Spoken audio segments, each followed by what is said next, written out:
Well, thank you so much for that introduction and for the invitation to be here.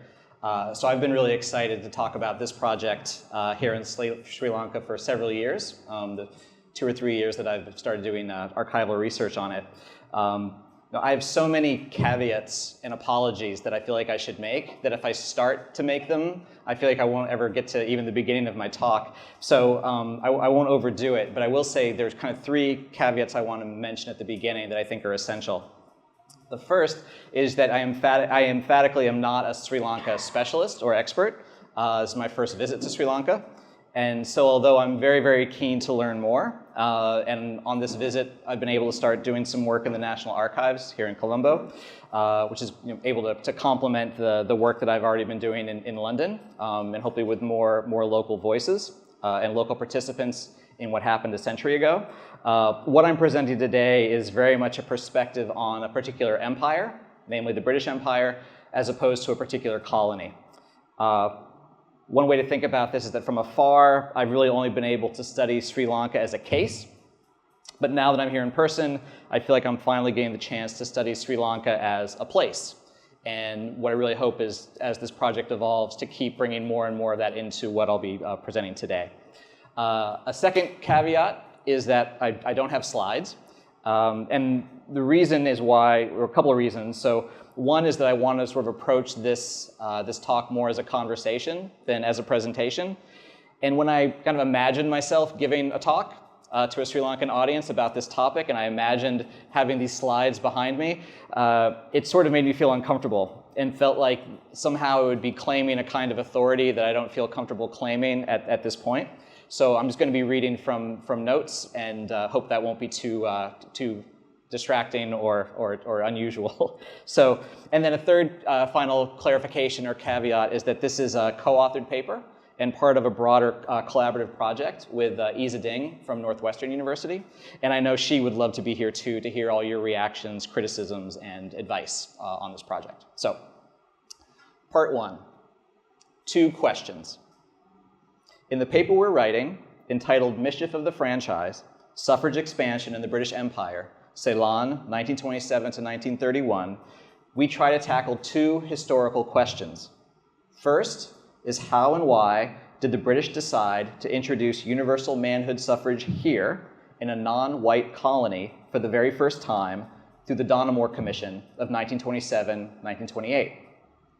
The second question is, how should we interpret this encounter as an historically pivotal moment of colonial contact? Our answers to both of these questions are very preliminary, but I wanted to put them before you today to help guide our research and our writing going forward. Our first answer is that the Donoughmore Commissioners came to think of safeguards in an entirely novel way through the 100+ testimonies that they witnessed. And most of these took place right around the corner at Colombo Town Hall. So safeguards are at the heart of what we'll be talking about today. And our second answer is that this was a conclusion they reached through very extensive, detailed, even painstaking exchanges with witnesses in Ceylon, most of them local. Ceylonese, to be clear, were very much present and very even pivotal in the co-creation of these electoral reforms. But the encounter was neither primarily one of local resistance, nor was it exactly what Cambridge historian Priyam Vadagopal calls reverse tutelage, though that gets us much closer to the truth. It was one of seeking and receiving reassurance, on the one hand, and of jointly and creatively puzzling over the thorny problems of electoral governance, colonial governance more broadly, on the other. Because the critical thing that we have taken from our time in the archives is that suffrage was a surprise. The commissioners had no idea they were going to do it before they got here, and their most important interlocutors in Ceylon weren't demanding it or even apparently thinking about it or expecting it. So these preliminary arguments differ from some leading existing accounts that we've encountered in several important respects. So first, contrary to the argument of Jane Russell, a leading historian of the Donoughmore Constitution, the reforms were not hatched from the blueprints of labor politicians back in Britain, using Ceylon as a case to prove decolonization and democratization were feasible in the colonies. And contrary to the argument of Alexander Lee and Jack Payne, in their new book on colonialism and democratization, the extension of suffrage in Ceylon was not a response to local pressures or demands. Indigenous pressures and demands were a key ingredient in many later expansions of the franchise in the colonized world, to be sure, but things looked rather different in the late 1920s. To see why, allow me to say more about the broader historical project this paper is a part of, and why Sri Lanka is such an extraordinarily important and fruitful historical example. So, part 2, British Empire versus American Empire. So this project has its origins in an article that Isa Ding and I wrote together called Democratic Decoupling. And the idea behind the article is that this era of democratic backsliding is actually not one in which all aspects of democracy are all backsliding or declining or eroding in tandem. Some features of democracy are actually doing quite well around the world, and others are doing much more poorly. And so our main argument is that mostly what we're having around the world is not so much a democratic recession as a rights recession. Electoral quality, the freeness and fairness, competitiveness of elections around the world keeps getting stronger and stronger. But the problem is that the people who win these elections use that electoral mandate to attack the rights of minorities, of their opponents, and it basically undermines civil liberties. Okay, so this kind of election of different sorts of strongmen. This is an American story, a Sri Lankan story. It's a global story. But in thinking more about this pattern and why this was, it occurred to us that American colonial states and American colonies have tended to be governed very different from British colonies in the following sense. So elections have always been kind of at the very heart of American governance. The American notion of good governance is elections. You hold elections and whatever happens, then that's the right result. Whereas in the British historical tradition, elections, there's a lot more allergy to elections, a lot more concern about mass elections and mass franchise. And British colonialism wasn't designed with an idea of trying to introduce elections quickly, but trying to build up a legal infrastructure. An infrastructure for rights, which also is absolutely an infrastructure for abuse and policing and racial discrimination and everything else. But the idea that we have is that American colonies and client states tended to be kind of overdeveloped in terms of their electoral patterns, but underdeveloped in terms of their legal infrastructure, whereas British tends to be the opposite, that the legal infrastructure, the rights protection should be, on average, somewhat stronger than in the American ones. So take one concrete example from the region I study. If you think about Singapore and the Philippines, okay, 2 countries in Southeast Asia, if you look at their democracy scores, any index you can imagine. It could be Polity, it could be Freedom House, it could be VDEM. Singapore and the Philippines are seen as almost identical. Like their democracy scores are almost the same. But you really couldn't imagine 2 more different countries. The Philippines is a place with a long history of competitive elections, but very, very poor protection of civil rights and liberties. Whereas Singapore, you have a very, very strong legal system, but really not a competitive electoral system. So it's just, I think, an example of, you could think of those as sort of motivating examples of why we expect British and American colonialism and imperialism to produce very different and influence very different kinds of political regimes around the world. It's also true that there was a big change over time. And this is one reason why looking not just at Sri Lanka, but at the 1920s is so important. Because after World War II, electoral reforms, democratic reforms meant universal suffrage. It became almost inevitable. So whereas before World War II, these kinds of reforms were almost unthinkable, after World War II, they became almost inevitable. So it's doubly puzzling that the British introduced universal manhood suffrage in Ceylon, in Sri Lanka, so early, before World War II. So we think it's an especially revealing case of how political elites historically came to terms with an expanded franchise more generally. Okay? And this is, if you're a political scientist, you know this is one of the kind of the master questions of comparative politics, is why and how does the franchise get extended as a historical matter? Why would elites ever give voting rights to the majority, right? And the key here in Sri Lanka, we're going to argue, is that political elites stopped thinking of mass elections purely as something that needed to be safeguarded against and started thinking of them as a kind of safeguard in their own right. So again, this idea, the British historical tradition, political tradition, is very much built on this idea of safeguards, and that anytime you bring the masses into politics, you give mass voting rights, you need to somehow safeguard against a tyranny of the majority. Right? So with law and with constitutions and the like. So So superficially, it appears they let that guard down and introduced this full suffrage here without those kinds of safeguards. One very important safeguard I'll talk about, but mostly getting rid of these safeguards. And so the argument we're making is it's through this process of this Donoughmore Commission, they came to think about safeguards in a different way. Okay, so part 3, about the Donoughmore Commission. So the Donoughmore Commission was appointed in 1927 to solve a problem. In a word, gridlock. Reforms in 1924 had given Ceylonese a majority on the Legislative Council for the first time. But this was proving ungovernable because real power still rested with the British, especially the British governor. But the new governor, Hugh Clifford, proved reticent to use his authority against the wishes of the local Ceylonese majority. He saw the Legislative Council as a genuine parliament, a la Westminster, whose will had to be respected. This frustrated and even infuriated the colonial office back in London, the civil service on the ground in Ceylon, and the settler population to no end. So although at this moment in the 1920s, although British sentiment mostly called to hit the rewind button on political reform, the Donoughmore Commission, surprisingly, even to themselves, we believe, they hit the fast forward button. So this acceleration of reform happened at a time when most people were calling for a rewind, to go back to what they felt was a more workable system of the early 1920s. Okay, so 4 commissioners were appointed. So there were four people who came, and they had differing political backgrounds. So the chairman of the commission was a Mr. Richard Helly Hutchinson. He was the 6th Earl of Donoughmore. He was age 52 at the time.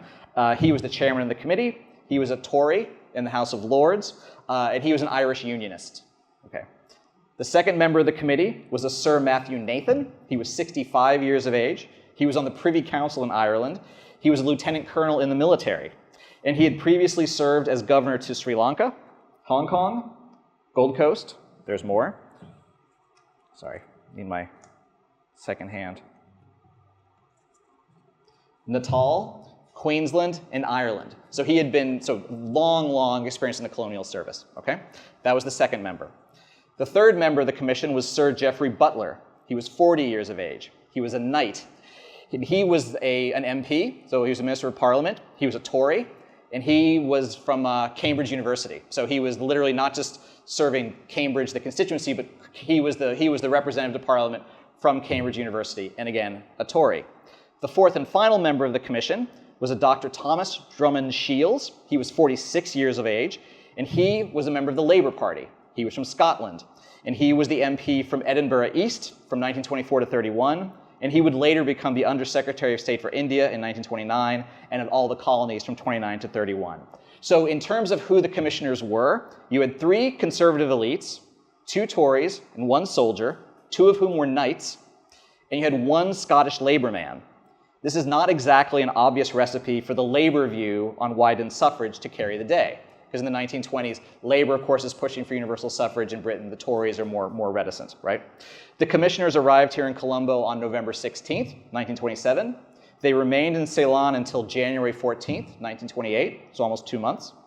They were in Colombo almost the entire time, except for 2 days of testimonies in Jaffna, 3 days in Kandy, and 1 day each in Batticaloa and Galle. They conducted 141 sessions in Ceylon, generating over 2,000 pages of transcripts in the National Archives in London, and their business concluded with a final meeting back at the House of Lords in London on March 29th, 1928. So, part 4, the testimonies.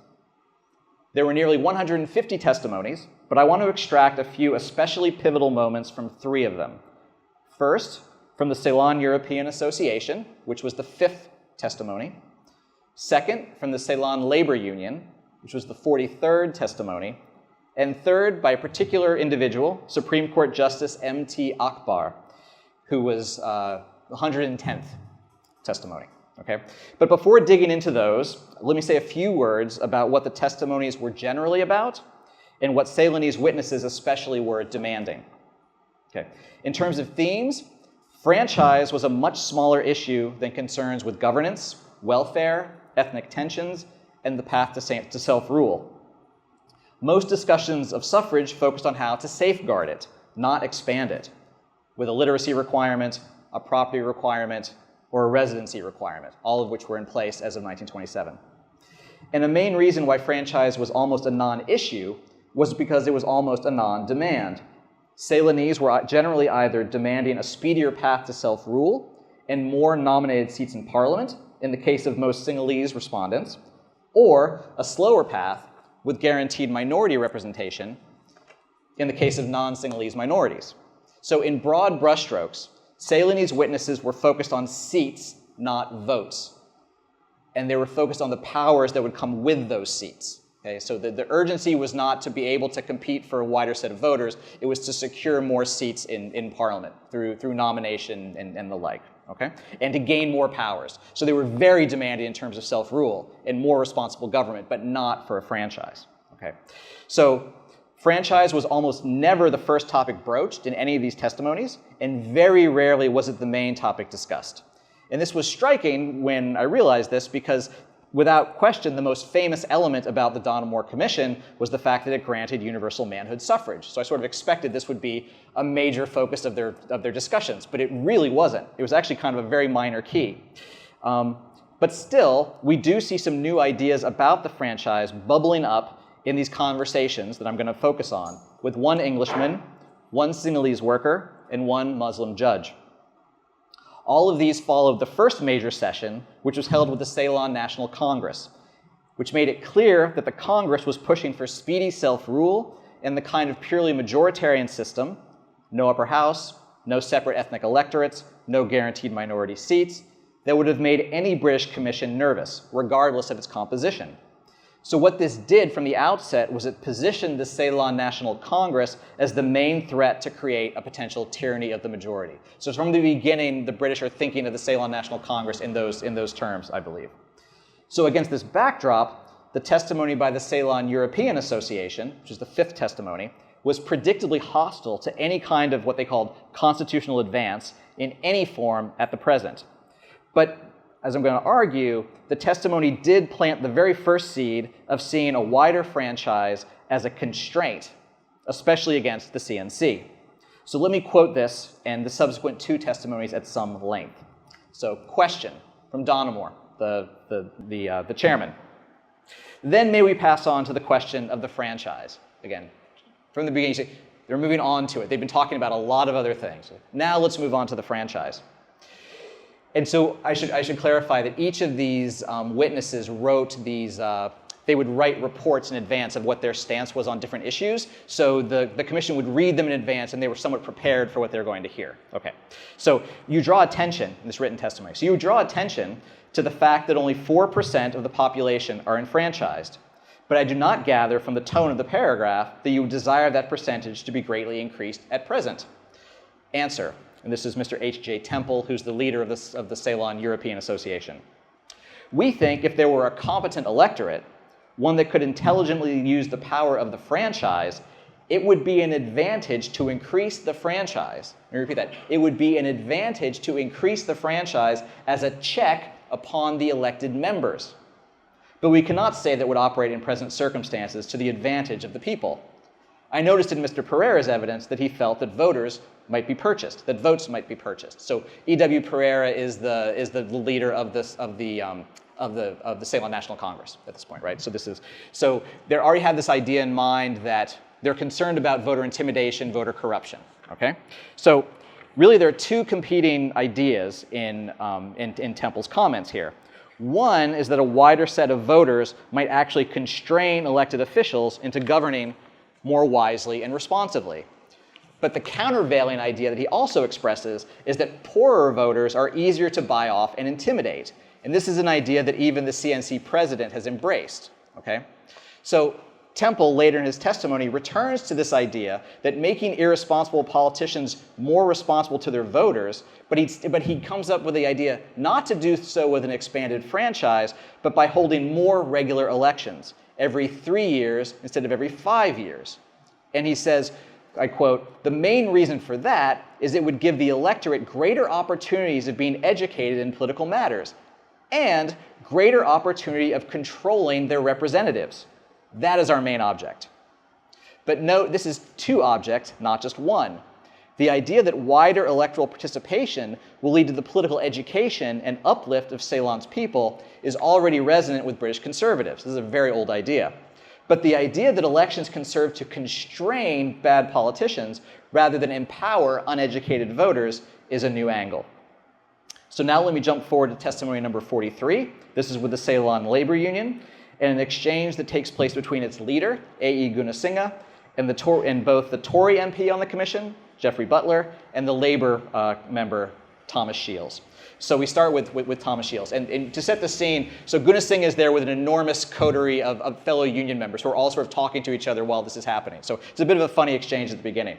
So Shields, the Labour member, opens with this. He says, "Would you say, seeing that you regard your interests at present as not being properly represented in the Legislative Council, that you would regard as undesirable any extension of responsible government, meaning self-rule, unless it included such an extension of the franchise as to make the Constitution more democratic?"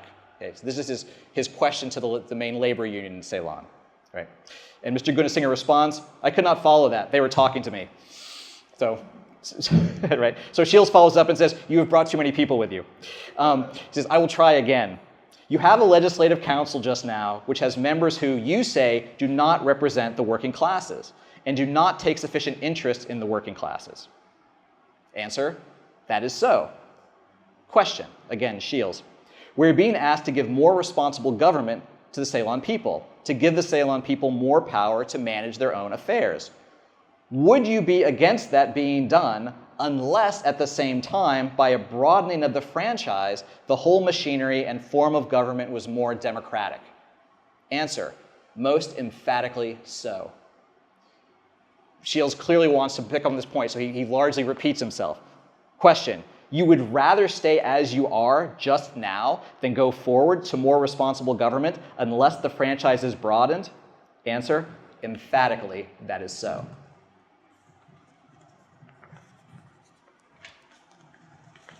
So then Shields yields to Butler, the Tory, and so Butler then chimes in, and he proves more suspicious than Shields about a widened franchise, which is unsurprising because he's the Tory.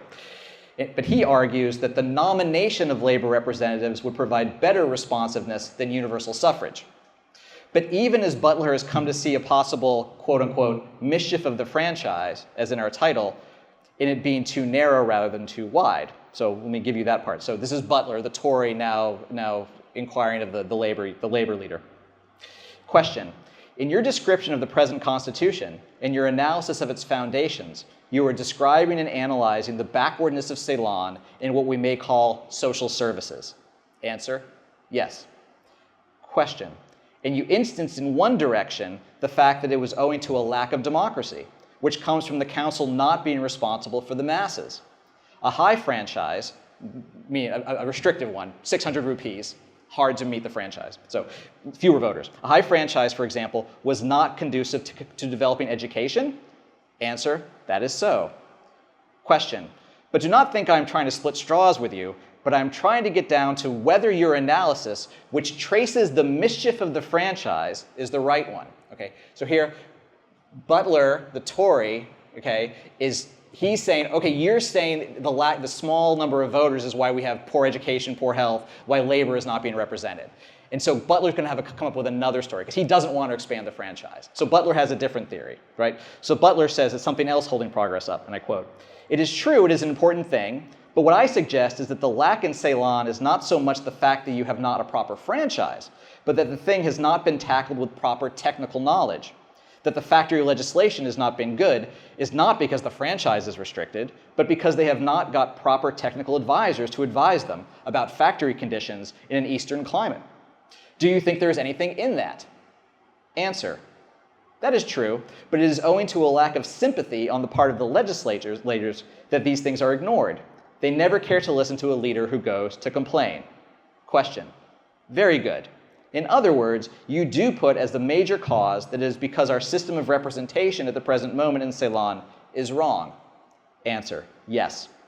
Question, that you had in the Legislative Council, according to your view, very often estimable men, they are lawyers, proctors, and so forth, but they do not take a general interest. Answer, quite. So in short, Butler does not agree with Gunasinghe that the mischief of the franchise, meaning a restrictive franchise, is the actual cause of welfare shortfalls. Like Shields, the labor man, surely would agree. Okay? He would agree with Gunasinga, not with Butler. But even a Tory like Butler is beginning to think of a narrow franchise producing another kind of mischief besides the classic tyranny of the majority problem. The mischief of the franchise might be that it is too small, not that it is too wide. Okay. So this all comes to fruition, we argue, later in the third testimony I want to highlight. This is number 110 by a Muslim member of the colonial Supreme Court. This is M.T. Akbar. Now, the vast majority of Akbar's testimony combines true elite skepticism about Ceylon's readiness for self-rule with an ethno-religious minority's fear of unconstrained majority rule. There's almost nobody who wants to go slower or is more skeptical about self-rule than Akbar. Okay, this is, a constraints guy, a safeguards guy. He's a Supreme Court judge. He's from a small ethnic minority. He's terrified of Sinhalese majority rule, right? But when it comes to the franchise, and by now we're almost at the end of the commission's work, when it comes to the franchise, the exchange gradually nudges him toward the counterintuitive idea of mass voters being a safeguard instead of being the main danger to be safeguarded against. And I quote, Akbar, another thing I want to mention, again, franchise is always late. It's almost always something like, let's also talk about franchise. They're talking about governance. They're talking about, everything imaginable about but the franchise, okay? So another thing I want to mention. We must not look at the electorate as analogous to the English electorates. A man who wants to get a seat in council does not go and address others and convince them of the wisdom of his group of principles. What he does is to get one or two agents to work and bring the whole crowd to him. Now, Donoughmore responds, that is very interesting. Answer, it is absolutely the fact.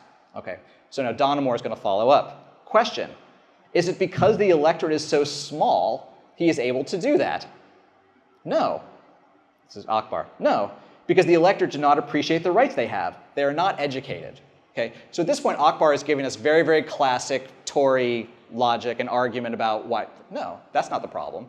A bigger elector is no solution. They're not educated. Why would you give voters to uneducated voters? The problem is they're not educated in the first place. This is Akbar's view at this point, right?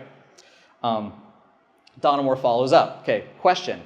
They have not been employed sufficiently long as an electorate? Okay, so I'm sort of nudging him in the direction of maybe they're uneducated for a reason. They don't have political rights, right? So Akbar says, well, you may put it that way. It is a grave danger. Take the Muslim electorate. What Mr. Makar, this is a prominent Muslim businessman and legislator, Muhammad Makan Markar, what Markar did was to get a hold of the priests, and he got them to work for him, and he came out on top. If you can get one or two influential men under you, whether by fair means or foul, you will get the seat. Okay, so electoral corruption again, right? Question, again, Donoughmore, question, what is your remedy? Do you want a bigger electorate? Answer, I think that would be a good thing, because then there will be no chance of political education going in the wrong direction. This is kind of a puzzling comment. What does it mean for political education to go in the wrong direction? I don't really know, but what I do know is that Shields, the labor member, pounces on this opportunity. And what Shields says is, and that larger electorate would not be so easy to manipulate? Answer, no. Okay. Chairman, this is Donoughmore. I do not know if it is convenient to interrupt your argument. It is very valuable to us. It is full of new sidelights. So by this point, toward the end of their 2 months, the commissioners seemed reassured to be hearing what they wanted to hear. They were casting aside the worry that poor voters are easy to manipulate, which is where they began, and emphasizing their hope that more voters would be harder to manipulate, which is where they wound up. There was, of course, though, a major exception to this logic, which is that the Commission's recommendations included a 5-year residency requirement, which was clearly as a way of disenfranchising working-class Indian labor. So that should not go unremarked. Okay, part 5, putting the pieces together. No one figure could unilaterally impose their own vision on the entire Commission. Certainly not Shields, the labor member, who was in the ideological minority. Treated separately, 3 distinct considerations predominated: welfare, uplift, and anti-corruption.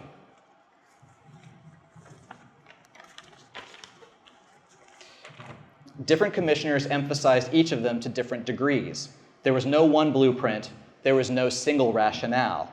But when we appreciate that safeguards lie at the very heart of British historical thinking about the expansion of the franchise, and that so much of the conversation was about weighing the justice and efficacy of every imaginable classic safeguard, it helps us tie the threads together. It wasn't so much that the British entirely overcame their fear of a tyranny of a majority here in Sri Lanka. It was that mass elections became part of the solution rather than the biggest source of threat. The key cognitive and strategic shift was this. While poor voters may be easier to buy off and intimidate, more voters are harder to buy off and intimidate. And you can see this new idea percolating in two testimonies in particular, and neither of them with witnesses who were supportive of accelerated political reform in any respect at all. So somehow, conservatives spending 2 months talking about elections to other conservatives generated a shockingly progressive historical result. This is the core mystery of the Donoughmore Commission, which this talk and this paper will be trying to illuminate. Thank you.